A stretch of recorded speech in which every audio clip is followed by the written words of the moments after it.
Hey, how are you? This is Fern with the Lessons of the Week. Sorry it's been a little while since I've been able to do this again. I was on vacation, then my kids got sick, I got poison ivy, and it's been a hectic couple weeks. So I apologize, but I'm back. And today I want to talk a little bit about, the last couple of weeks I had a couple sessions that were similar, where we had young dogs under a year of age that were exhibiting what I was told was aggressive behavior.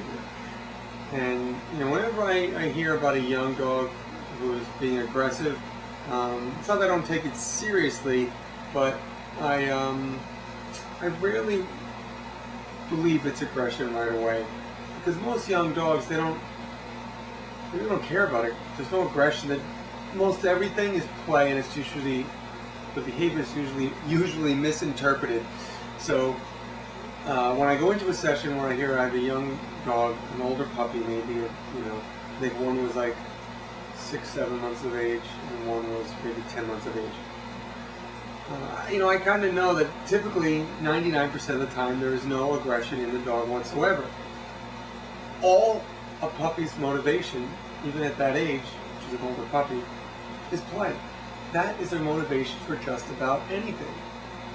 So the first case was a 6-month-old boxer who was really aggressively mouthing the owners, and I mean they had their hands were all bruised up from this dog, and yeah, that hurts, and it does seem very serious. But the dog is just playing.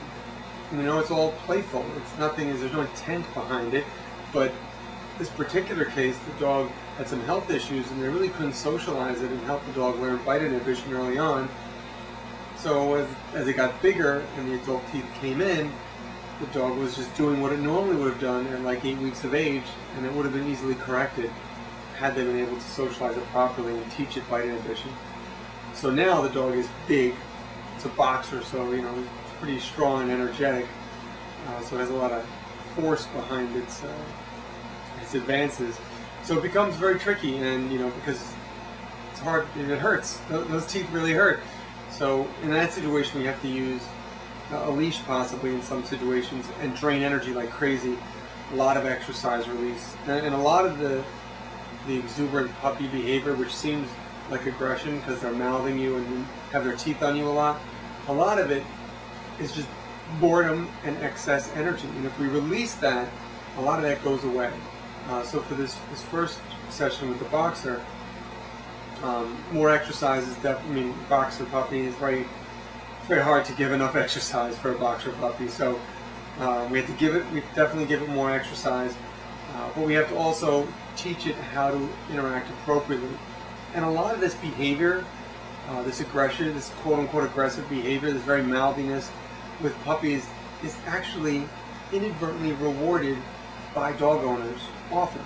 So we have to really look at how we're communicating and making sure we're not sending the wrong signals, So, for something like a boxer gets mouthy and I just go, get down, and I push him down. Wow, I just rewarded that behavior. Because to the boxer, that was awesome fun. It was attention, it was high energy, it was great. So here I think I'm disciplining, but to the dog, I'm actually rewarding it, meaning that behavior is going to continue. So you really have to be careful. And with puppies, definitely it's true. If you can ignore what you don't like and reward what you do like, a lot of this behavior will go away on its own. At this point with this dog, you can't ignore it because the dog's teeth are on you. So we have to either try some redirection, so we're going to practice a lot of sit and down stays in the living room, wherever they seem to have a lot of trouble, and teaching an alternate behavior. But we also have to use the leash sometimes, just so that the dog doesn't get its teeth on you and you can kind of manage it, and do some resource control within the living room. The resource being the living room and me, because you can't ignore when this dog's on you. He's going to come at you full force, and it's going to hurt. So this stuff could have been avoided if he was a healthy dog and we were able to socialize, but because he wasn't, it makes it a little trickier. So, but a lot of that behavior was rewarded by the owners, and they just didn't realize it. The other session I did was a 10-month-old Eskimo Wheaten mix, and this dog was barking and mouthing at only a few of the family members, and the children and the wife. Didn't really bother. It would bark at the husband, but wouldn't get as mouthy. And you know, they see it as aggression, and they're starting to be turned away from their own dog. But it is all play, and it has been inadvertently rewarded constantly without them even knowing it, just because they're miscommunicating.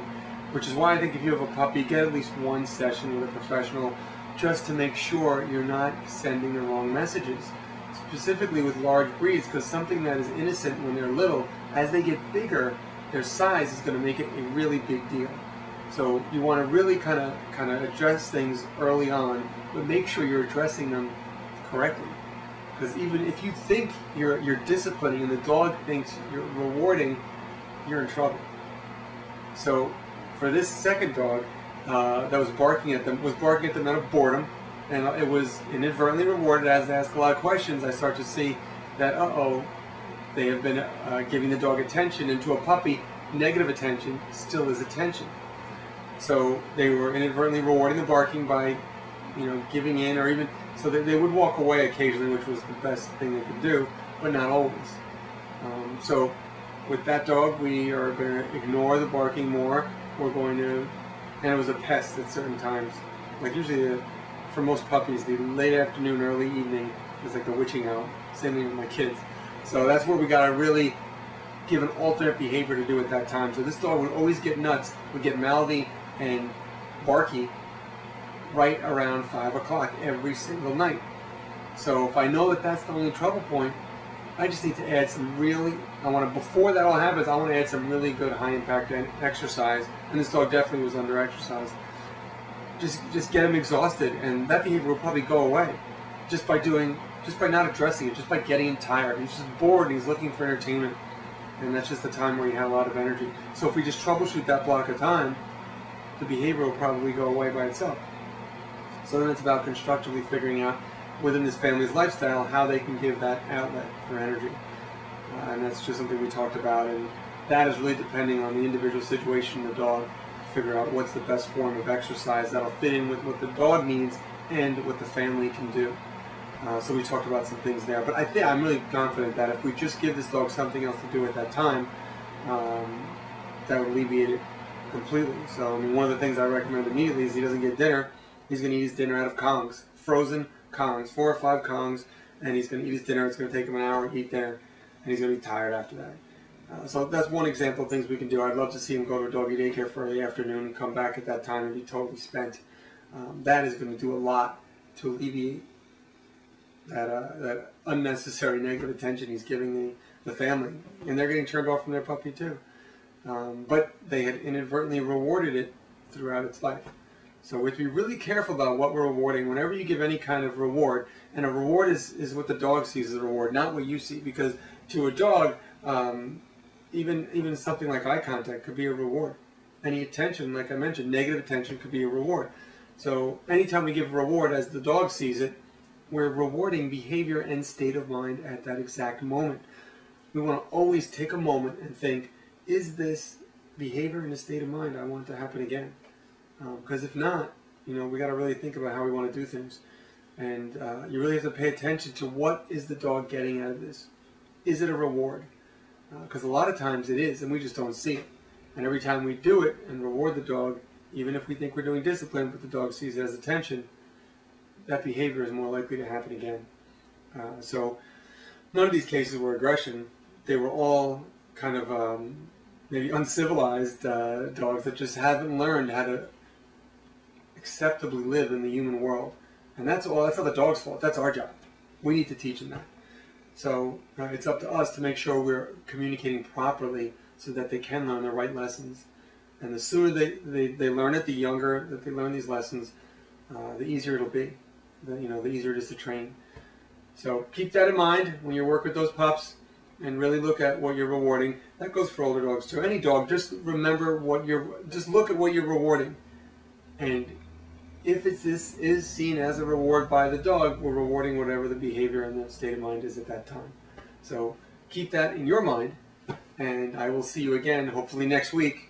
If nothing happens to me, I'll maybe itching still, but I should be back next week. All right? Enjoy your week with your dog. I'll see you soon.